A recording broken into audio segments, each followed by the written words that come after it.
Hello, Mark Romero here. How are you today? I am super excited today to bring somebody on to have a chance to have a conversation with somebody who really relatively haven't known very long. But I think there was like this connection, and we've had these like great conversations, and we've even had an opportunity to go off the deep end a few times, which is really cool. So I'm always looking for people I can go off the deep end with, but we're going to try to keep it in the shallow side of the pool, so to speak, or whatever, at least for the conversation today. However, there are no guarantees. No So guarantees. no, that's right. But I am excited to be introducing today my friend PJ. He's a lifelong motivational speaker. He's an international transformational coach. I love that he focuses on results. Who doesn't want to create results in his life?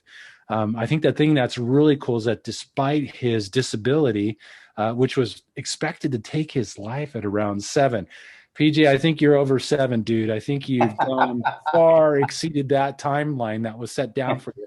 He chose to live and live well. And PJ has truly lives an extraordinary life, lived an extraordinary life. I mean, the guy's into sailing, outdoor skydiving, indoor skydiving. We'll have to find out about that one. Trapezing, zip lining, hiking, mountain. This guy does more. I mean, this is absolutely amazing. And the list really goes on.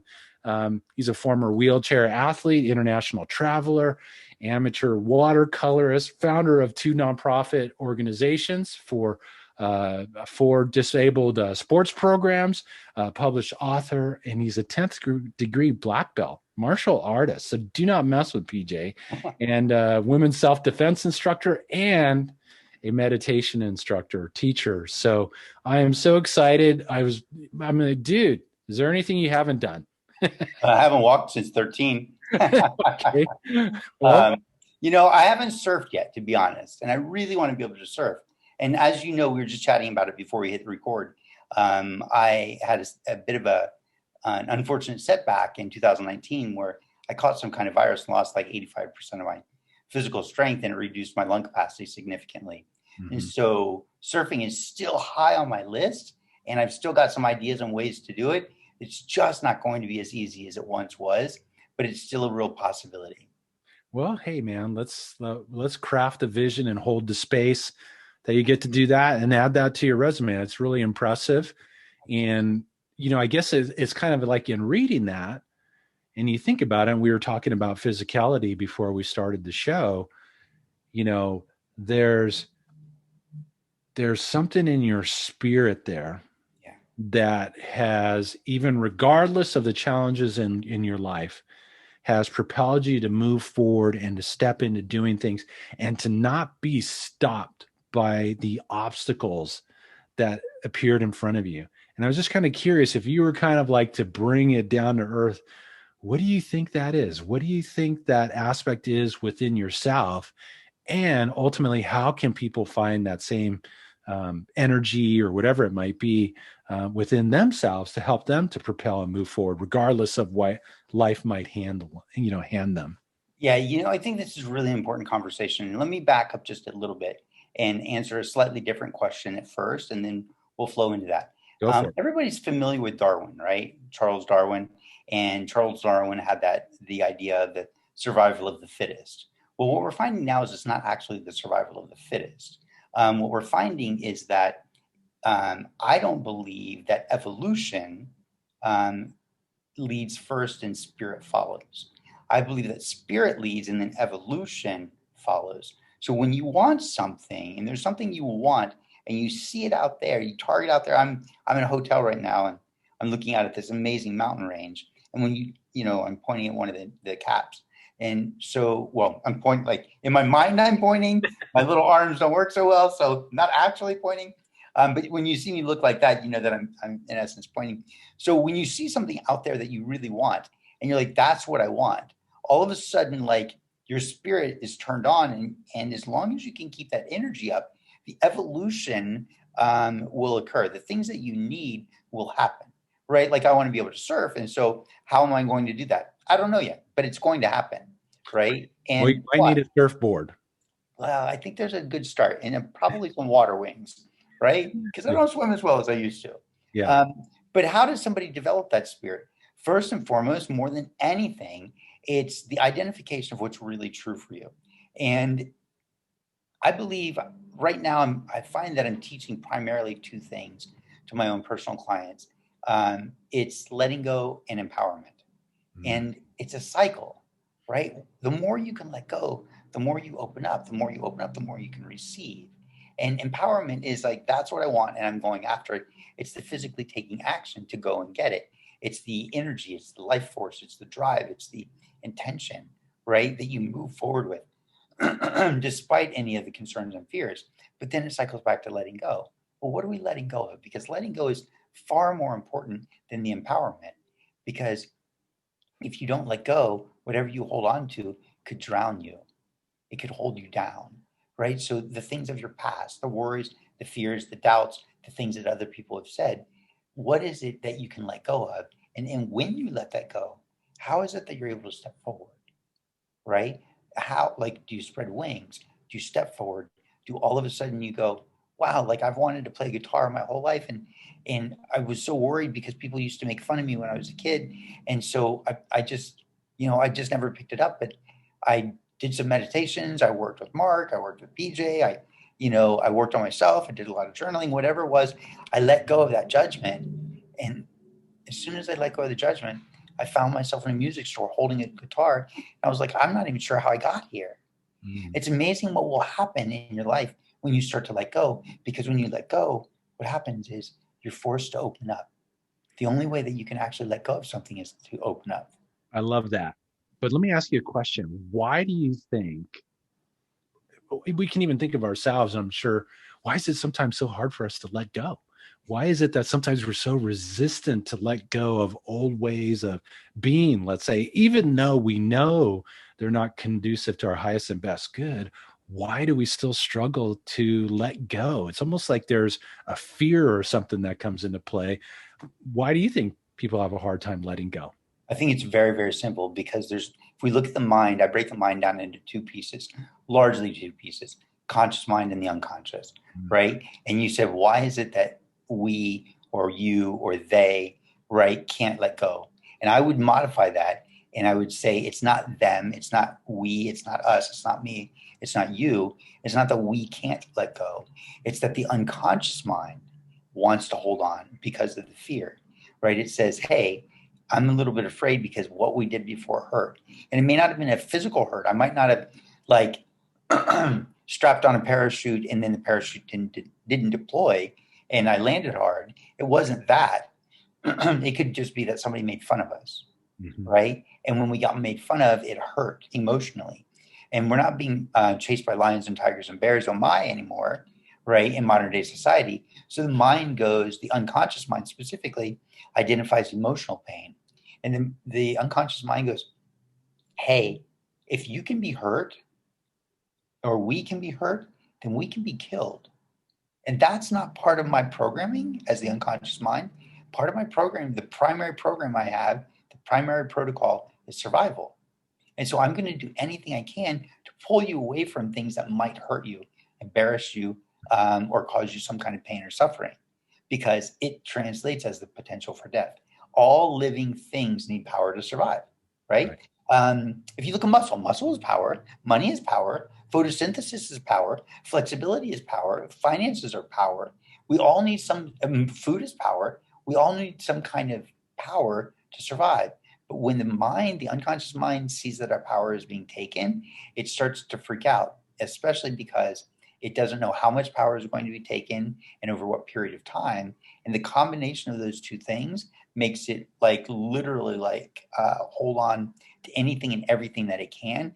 And it doesn't care about whether or not you have a happy life. It cares whether or not you have a life.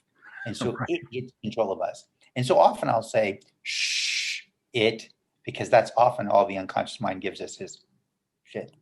Yeah. Yeah. Very true. So when we think of this thing of the unconscious mind, as you were talking about it, what comes into my mind as an image Yeah. is that of the iceberg, where the tip of the iceberg being the conscious mind and the unconscious mind being what's underneath the water level. We are not consciously aware of it. I think, if anything, we become aware of it when its ways of thinking, in essence, are outpicturing in our life as disharmony. But what is your, I guess, your number one top step to assist somebody to be able to reach within themselves and let go of the old program or the old way of being that's really preventing them from moving forward and showing up as magnificently as they are capable of? Well, I think there's a lot of ways to do it. First, let's say this. If you don't know what's bothering you, originally I said that I break the mind up into basically two forms, the conscious mind and the unconscious mind, you versus it. But then right in between is this subconscious mind. So if something's bothering you and you're like, I don't know what's bothering me, something I just feel off today, what's going on? And you just sit and listen, right? Or you actually go to the mirror and talk to yourself in the mirror, or you go to the journal and you start writing down what's bothering us. Why are we struggling today? Notice I didn't say I said we. And that creates this camaraderie between you and the unconscious mind. Like that. The subconscious mind exists right in between, where if you just listen, you're like, something's bothering me. What is that? What's bothering me? What's coming up? What's happening is the unconscious mind is starting to percolate. And so it's just subconscious. It's just below the surface. So you start to feel something's not right. And it starts to, like, if we listen, all of a sudden it'll start being clear. And the more clear it gets, the more we listen, the more clear it gets, the more clear it gets. Now it's crossed over from the unconscious to the conscious mind. And the conscious mind's job is to resolve the issues. The unconscious mind's job is to remember, recall, and reveal what the issues are, and then translate that over to the conscious mind to resolve the issue. So depending on what's going on in the individual person, I have a number of techniques that I like to utilize.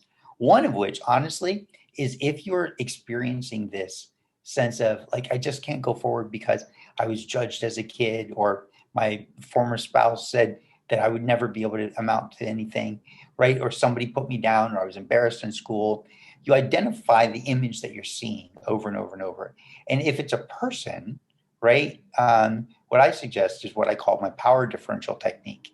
As you breathe in, and I'm going to shorten this unless you want me to go through the process, but in general, you see that person who put you down up on a stage in front of you, and you're standing on the floor below the stage looking up, okay? And hear them, see them however you normally see them in the image, hear whatever they're saying, hear the tone of their voice, the way they're moving when they talk at you probably versus to you. And then as you inhale, so I guess I'm going to go through the whole thing. I can feel it coming out. Yeah, Feel it coming out. Don't stop. Yeah. Come on, we want to know. So as you breathe in, what I want you to do is feel the floor that you're on and see in your mind's eye the floor raising. So most people need to close their eyes to go through this, but some people can imagine really well with their eyes open too. So whatever works best. So as you breathe in, three things are going to happen. As you breathe in, you're going to see your floor rising higher, okay? Number two, you're going to see yourself in your mind's eye proportionally getting larger, taller, broader, thicker, just proportionally larger. So your body looks exactly like it does right now, only bigger, okay? And as you breathe in, the third thing is that you're always breathing in kindness and love and patience and light and generosity and all of the good stuff that you really believe are you, and that you believe as a value are important for other people to have, and that you want other people to have: kindness, forgiveness, love, generosity, compassion, gratitude, appreciation, whatever it is for you. Okay. You know, I just got to stop you for a sec, because a lot of those qualities that you just listed, yes, appreciation, compassion, love, these are all qualities of the heart. Yeah, I know. And how powerful the heart is to be able to lift us to new heights. It's almost like I always say, you know, qualities of the heart. And usually I use this example pertaining to self-love, is it's like a light in a dark room. It's like, where does the darkness go? Well, it rises up to match the vibration of the light. And, you know, all these great traits or characteristics, or really ways of being, are just hugely important in raising our energy and really getting us in touch with the most powerful power center of them all, being our own heart space. And when you lift up that energy level, right? When your frequency goes up, you're happier, you're more excited, you're more life is more enjoyable. You experience more. You talk quicker. You think quicker. You're more creative. It's just a more fun place to be, and it's a choice. I would rather, if I have a choice, you can feel bad if you want, but feeling bad feels bad, but feeling good feels good. And if you have a choice, why wouldn't you just choose to raise that energy level? Like we were talking earlier, right? Right before we hit record, I was saying, yeah, I'm physically struggling with my body, trying to get my hands in a good spot to support myself. Because what you don't see on film is that my belly button is literally sitting on the seat between my thighs, on the same seat cushion that my thighs are sitting on in my wheelchair, right? And then I arch my back. So from like my ribs up, I'm upright. But from my ribs down, my basically it looks like I'm leaning forward with my body squeezed between my knees. And so I physically struggle with my body, but what I've developed is the ability to, while I may be physically struggling, my mind is so light and soft and easy. I'm not frustrated. I'm not attaching to the frustration. The moment I do attach to the frustration and I realize it, I become aware of it, I simply make a shift. And as soon as I make the shift, things are better. And That's it's awesome. always a choice. So I know I interrupted you. No, that's okay. So the floor's rising, we're getting bigger, we're breathing in these qualities. So what next? Well, let me add one more thing. Let me add two more things before, and we'll come right back to that. Okay. Here's what I want to add. Do you know that there's some research and evidence to support that the first cells that are created in the womb are the heart cells? Isn't that amazing? Yes. And what does that say spiritually about our existence? Right. And that the brain sends less messages to the body and the heart than the heart sends to the body and the brain. The heart sends more messages upwards and in fact has 4 avenues of expression and has been proven to be able to actually project and predict positive or negative next moments that it then prepares the brain for. So the brain, the body, the heart will send messages to the brain via pulse, right? It'll send messages to the brain via a hormone dump, okay? It'll send messages to the brain via electrocurrent through the nervous system, and it sends messages to the brain and the body also through bioenergetics. So like that luminous field that surrounds our body that is apparently now measurable comes from the heart, right? And then the brain goes and takes its lead from what the heart is feeling. So the problem is that most of us are subject to what the unconscious mind is thinking, right? And so we wind up being, I always say, think your thoughts, don't let your thoughts think you. So think your thoughts, don't let your thoughts think you. So we wind up letting our thoughts think us. And then we are in reaction mode, meaning reaction is a slave action. So we're in slave mode because we're reacting to whatever the unconscious mind has created and developed for us, because the emotions come from our thinking, right? And so, and can thinking come from emotions? Absolutely. But initially, it's programming, beliefs, and then thinking, and then from your thinking comes your emotions, from your emotions comes the actions, from your actions comes your results, Excellent.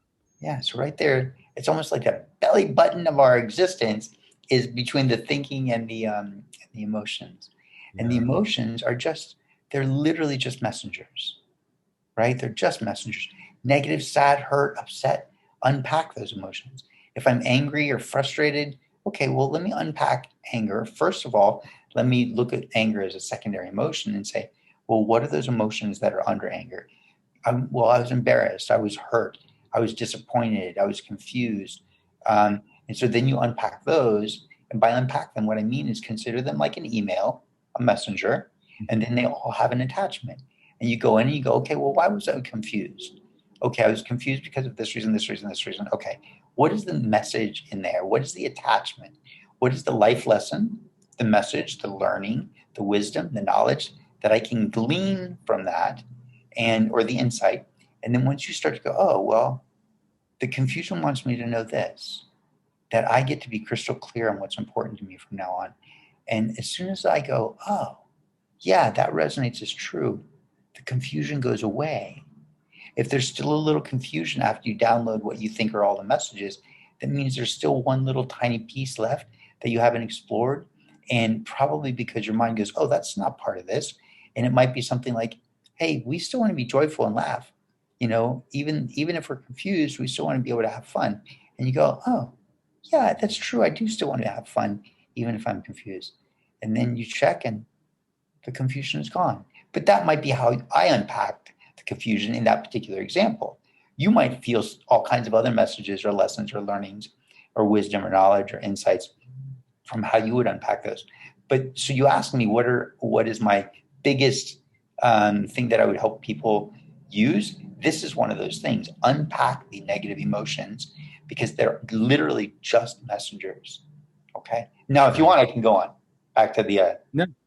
Well, it's interesting because I think one of the things is that, I think part of the thing that gets in the way of the unpacking for many of us is that we are very judgmental of those emotions.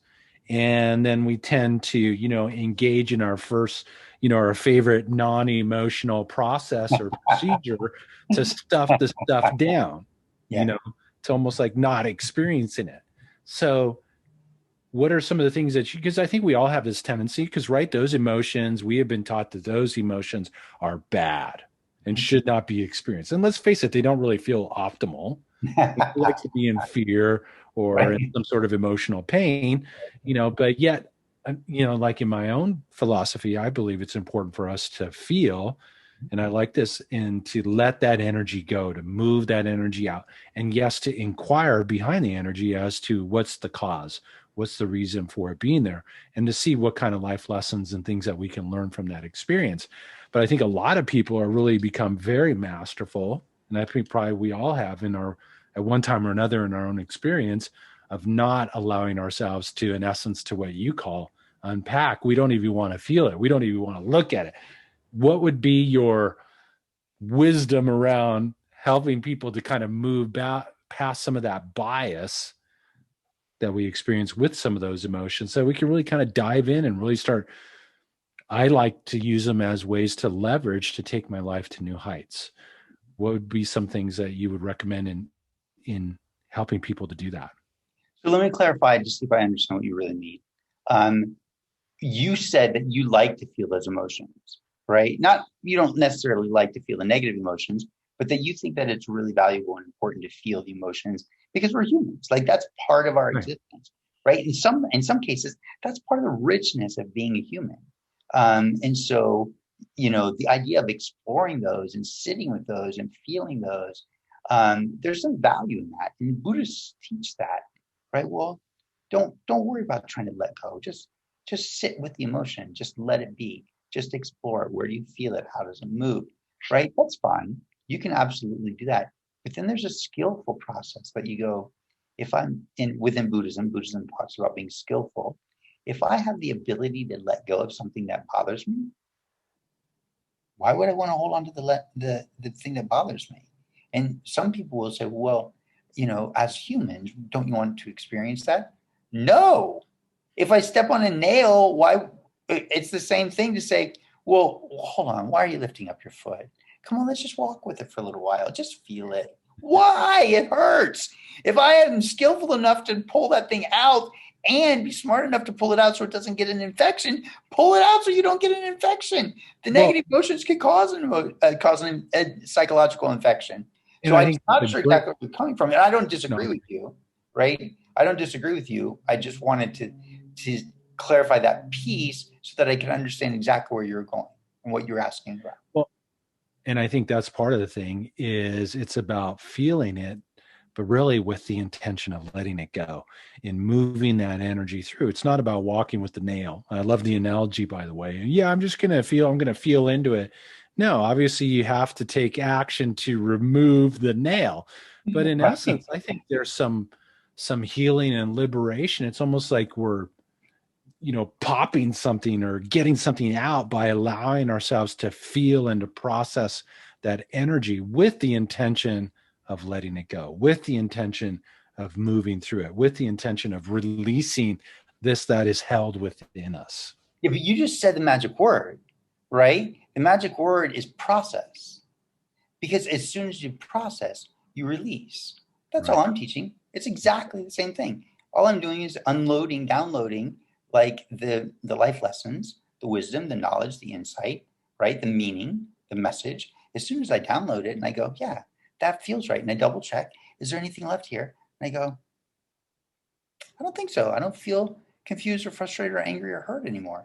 Okay, cool. What you'll find also, by the way, is when you download, when you look at all the emotions that preceded the anger, because anger is a secondary emotion, there's always other emotions that precede it.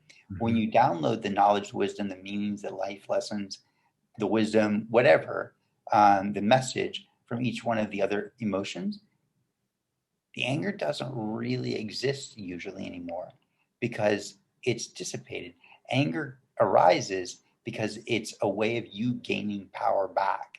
It says, hey, all these other things are starting to take your power. And that could just simply be distracting you or taking your emotional fortitude. And so the anger comes in to say, I'm pushing everything back. I'm taking our power back. Right. So the anger dissipates because it's no longer needed when all of the other situations are resolved. Right. So what you said about processing, so that with the intent to let go, bro, it's the same thing. We're literally saying the same thing. It's just I have a practice on how to process, but Love it. many people don't. Many people process unconsciously. I believe in processing consciously. As soon as you go, oh, something's bothering me, I want to process this consciously. I get through it quicker. I let it go quicker. You know, and truth. Look, man. To me, the mystery of the universe is let go. As soon as you let go, all of a sudden everything flows into you. There's a book by Richard Bach, and I don't know if you ever read it. You probably have. And if your audience hasn't read it yet, they should. It's called, it's either called, there's one called One by Richard Bach. I don't think it's this one. And the other one is called, what's it called? They can see the cover. It's got a leaf on the cover, a blue leaf on the cover. Illusions. Illusions. Illusions. Yes. Thank you. Thank you. Thank you. Love Thank you. that book. Yes, I love that book too. But do you remember the story in the very, very beginning before the book Yes. itself starts? Yeah, tell the story. Tell the story. The story is that one day there was this magical river flowing. Yes. At the bottom of this river Yes. were these creatures who hung to the bottom of the river in fear. Yes. Fear They about clung. They held tight. They wouldn't let go. on. And finally, one of the creatures says, you know what? This is ridiculous. I'm sick and tired of hanging on. I'm going to let go. And people said, no, don't let go, man. You'll get smashed against the rocks. You're going to get beat up. You're going to die. Yes. And he said, well, better to die that way than to die here clinging to the bottom. So he let go. Yeah. And then, of course, he gets banged against the rocks. Are you kidding? Dude, this is like one of my favorite stories. Okay. Gets banged against the rock, smashed up, but then something magical happens. Until. Yeah. Now what? Until he only gets banged up until he learns to let go and trust the flow. That's right. And then he rises up. And then he's flowing down the river, and these other creatures who are clinging to the bottom see him fly by. Oh, that's the Messiah. There he goes. And then they create a whole religion and everything. He said, hey, I'm just like you. I'm just like you. Now, here's something interesting. It's so interesting you brought this story up. Years later, after I read that book, so one of my favorite pieces was a catalyst in my spiritual awakening. That book. Powerful. Great book, right? Yeah. Yes. And I mean, who goes wrong with the Messiah's Handbook? I mean, come on. Who doesn't want the Messiah's Handbook, right? And I was in a service, at a church, and she talked about the same story, except an ending I had never heard. And the ending was that the creature rose to the high of the lake of the water and then attached itself to a stick. And it became a chrysalis and then bloomed into becoming a butterfly. Wow. And I'd never heard that in. It's not in the book. No, but delicious. Add. Yeah. And I'm like kind of going, wow, that just makes total sense. But I love this idea and this concept of letting go. Yes. Listen, there's also similar to that is the way I define the lotus blossom, right? We all recognize within Eastern religions that the lotus blossom has this sense of sacredness to it. Whatever the reasons are, whatever the history is, or the mythology or whatever, if you look at the lotus, it's born in the muck and the mire. It's born in the filth and the dirt and the decay of, of life. And then as it grows, it washes itself clean. Mm. And as it washes itself clean, in the moment that it's actually clean, it reaches the apex, the top of the water, and pops through. As it pops through and flattens and opens up, then the flower, the soul, the spirit opens up and expresses itself fully in the glory and nurtures itself fully in the glory of the light. Right? That's awesome. The piece that's important is that as it works towards its own growth, remember, evolution follows spirit. So if your spirit is like, that's where I'm going, then the evolution will follow, especially when you consciously and intentionally put action into that, and you will wash yourself clean of any of the fears, worries, doubts, judgments, and things that we used to refer to as sins, prior to a certain evolution of consciousness lately, right? You wash yourself clean of those, recognizing that those are things that you passed through, not who you are. Excellent. Love it. So we've talked about this before. We know that this last year has just been this, I think, where for many of us, the foundations that we built our lives upon have gotten shaken and stirred and shaken and stirred some more, And I think this is probably a great tie into this concept of letting go. With that being said, what are we really being called to in this time? From your perspective, what is us as humanity, us as people, as individuals, trying to navigate our way through our human experience with everything we've gone through this last year and what's still unfolding and happening today, what we see taking place on this stage of life? What do you think we're being called to? What do you think is what's behind all of this turbulence, so to speak? I believe that we are in the evolution of collaboration, the evolution of unifying and working, finding ways to work together. But I think that it's preceded by courage and it's preceded by vision. So I think that what's occurring is, and I consider myself incredibly fortunate to be able to live through these somewhat tumultuous and uncertain times, is this opportunity to say, this is what I want. This is who I really am. I don't want that obligation anymore. I don't want to feel weighted down and feel stuck to doing things that I didn't really want to do in the first place because I lacked a certain motivation or courage or know-how or resilience to the ability to bounce back beyond what other people have said to me or the way I've been put down. So I think we're entering an opportunity for real authenticity and integrity. And if we look at probably over the past 5 years, authenticity has been a really big catchword, right? Or word that people have leaned on for probably 5 years now globally. And it's just gotten bigger and bigger and bigger. So it's part of virtually every conversation. Well, to me, authenticity is like the noun. It's the isness of your soul, right? And then integrity is the verb, it's the action that authenticity is taking. So I believe that we're entering an opportunity now where we're being given the chance to look and say, hold on, who am I? Why am I here?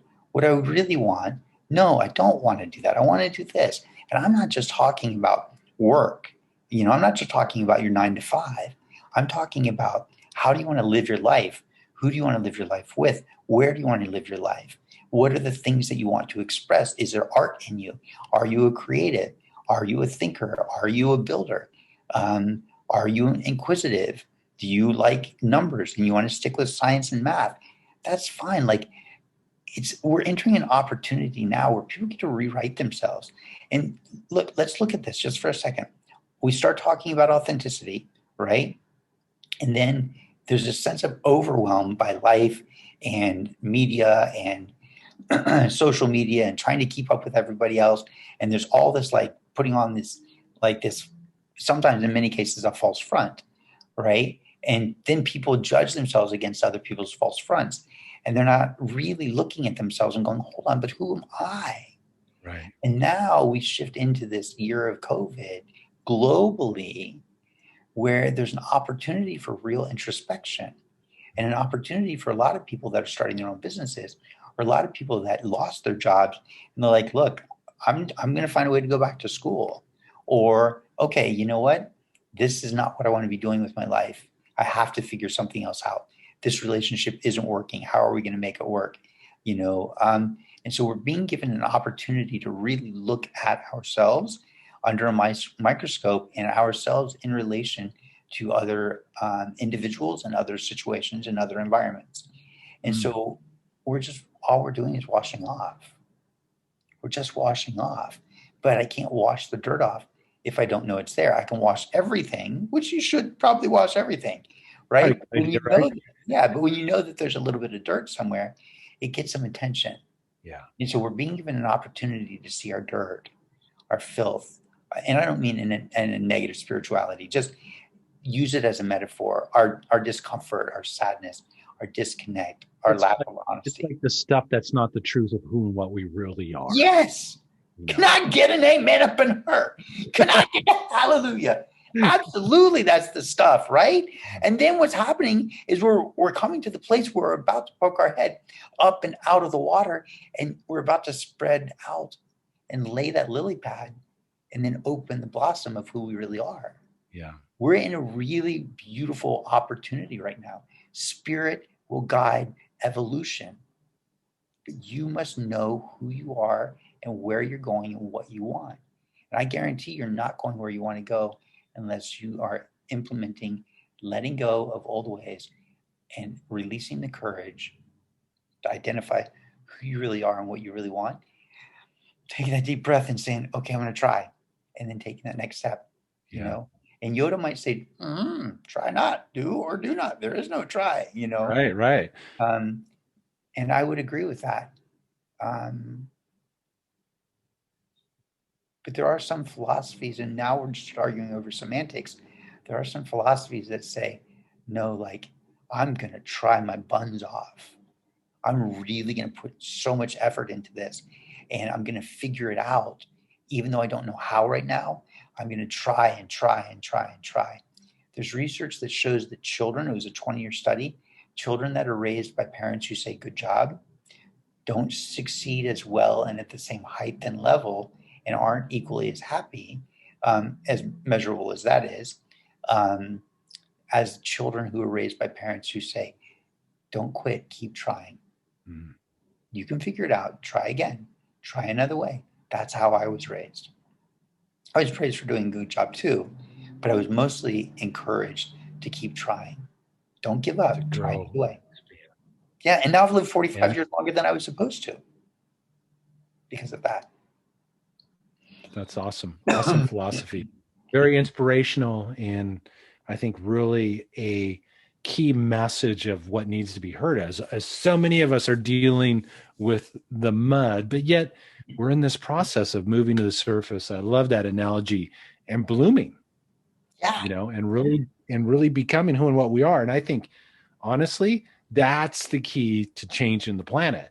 That's the key to transforming the world, is more and more of us being committed through that process, but being committed to making it to the surface, blooming and shining our light and being our true selves in all of our magnificence and unlimited potential.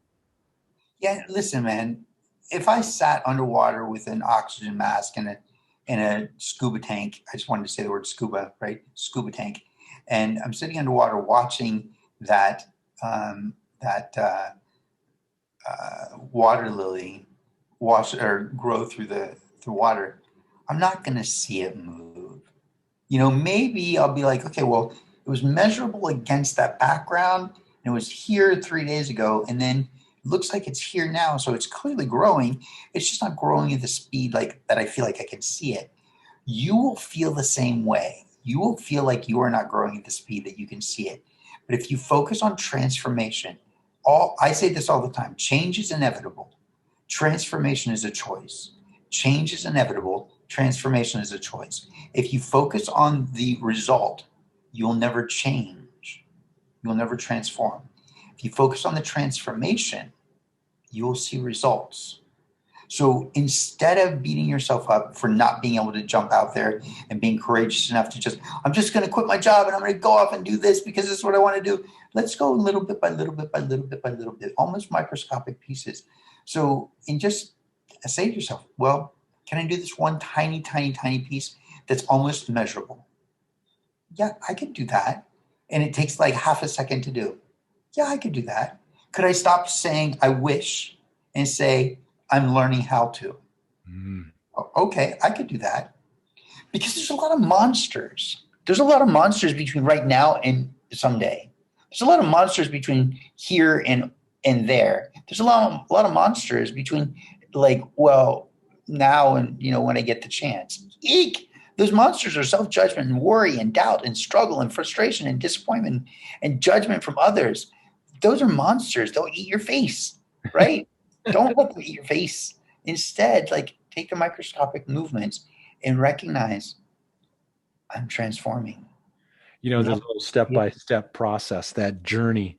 It's so interesting because my wife Lara and I, we go mountain biking, and we go on this trail that's a lot of uphill, and if you get all caught up with the end result up there at the top of the hill, you're like, oh man, that's a lot of hill. How in the heck we're going to make it up there? And it's like we have to remind ourselves, nope, just right here. Yeah. Get to the next place. And then what happens? You end up building a momentum. You build a momentum, and then before you know it, all of a sudden you're like, whoa, hey, here we are. Yeah, and also if you love the challenge, instead of seeing it as a challenge, you're like, oh God, I have to try and like force this over, and I've got to use so much muscle to get over this rock, and man, this hill is so big. If you're thinking about all the pain and the suffering and the struggle, you're going to make it even worse, because all you're going to get is more of what you're thinking about and focusing on. The universe literally is giving you abundance every second, every moment of the day. It's just being filtered through whatever you're seeing it through, right? It's like the Play-Doh Fun Factory. When we were kids, we had this Play-Doh Fun Factory. You open it up, you put a bunch of Play-Doh in. It's got this big handle that you push down. It shoots this Play-Doh out the front, but it shoots the Play-Doh out the front through whatever shape you put in front of it. Right. You put the filter in front of it, a star, a circle, spaghetti, a square, right? And when you push down on that Fun Factory, it pushes out. And the universe is always pushing down on you. It's always pushing through you. And the Play-Doh fun, the fun is going to take, or the energy is going to take the shape that you choose. Is it going to take the shape of scarcity and fear and worry and suffering and struggle, and this is difficult? Or is it going to smile and go, this is a challenge. This is fun. I love challenge, right? Instead of having anxiety or panic rise in you, what if you go, this is going to be a challenge. This is going to be an adventure. This is fun. Oh no, I can do this. I can do this next hill. Oh, that hill. I got you. Right? Oh, this rock, you always are going to see, always will succeed, at least at some level, as long as you see things as a challenge that's fun to overcome. See, I see challenges as something fun. I love puzzles. I love challenges. I love things to figure out. I love that opportunity of exploration and discovery and overcoming things. But if you see a challenge as like this resistance and this pressure that pushes against you, you're never going to be where you want to be. A quick example, if I can, and I'll make it quick. I'm a little bit crazy sometimes, and my friend is a little bit crazy sometimes. And he said, hey, let's hook my Rottweilers to the front of your wheelchair. And I said, that sounds like a great idea, right? Lo and behold, probably not the best idea to hook a little 85-pound dude in a wheelchair to two Rottweilers, right? So we hook Callie, his little girl, to the front of my wheelchair. And my friend says, come on, Callie, come on. And Callie stands up, wags her little like thumb of a tail, gets all excited, starts to walk towards her dad, right? And she feels the pressure on her, looks back, sees me, and sits down. Mm. He's like, come on, Callie, come on. You can do it. Come on, come on, come on. And she gets excited, wags that little thumb of a tail, right? And starts to move towards her dad, feels the pressure, and sits down. 3 times. Every time she sat down. So we unhook her, hook Oslo, the little boy, very excited, right? Tail's wagging the whole time, can't sit down, right? And my friend walks off and he goes, come on, Oslo. And Oslo goes, and I'm like, not such a good idea. But Oslo didn't care about the resistance. He saw it as a fun challenge instead of a challenge that stopped him. Yeah. He didn't even feel it because there was something that he wanted, right? And so that's the growth. Chase that down and be willing to move little bit by little bit by little bit. Yeah. I can barely push my wheelchair, but I'm not willing to go into an electric wheelchair yet. Why? Because I can still get from here to there. It just takes a lot longer, and sometimes it's a lot less safe, but that's just my challenge. That's Love it. I want. Use that or call the Rottweiler. Yeah, right. And you know what? For those of you who are like, oh, Play-Doh, what the heck's Play-Doh? Oh. Well, PJ definitely dated himself with the Play-Doh. Woo-hoo. I remember doing those things, but I love that analogy. That's like, if you don't know what Play-Doh is, man, go and Google it. I'm sure there's some videos on YouTube, probably of those commercials we used to watch back then. Oh, yeah. Yeah, just type in Play-Doh Fun Factory and you'll see what I'm talking about. That's awesome. Hey, you know what? This has been so inspirational. I'm jazzed. I'm going for a ride today. I'm going to take on your philosophy. You know, I love that. And I think that's such great, especially in this time. You know, we need to have that to continue to move as we push towards the surface, or as we're like the little creature in the analogy of the story from Illusions, you know, as we're making our way to the top so that we can unfold in essence to really who and what we really are. And I think that's what we're being all called to.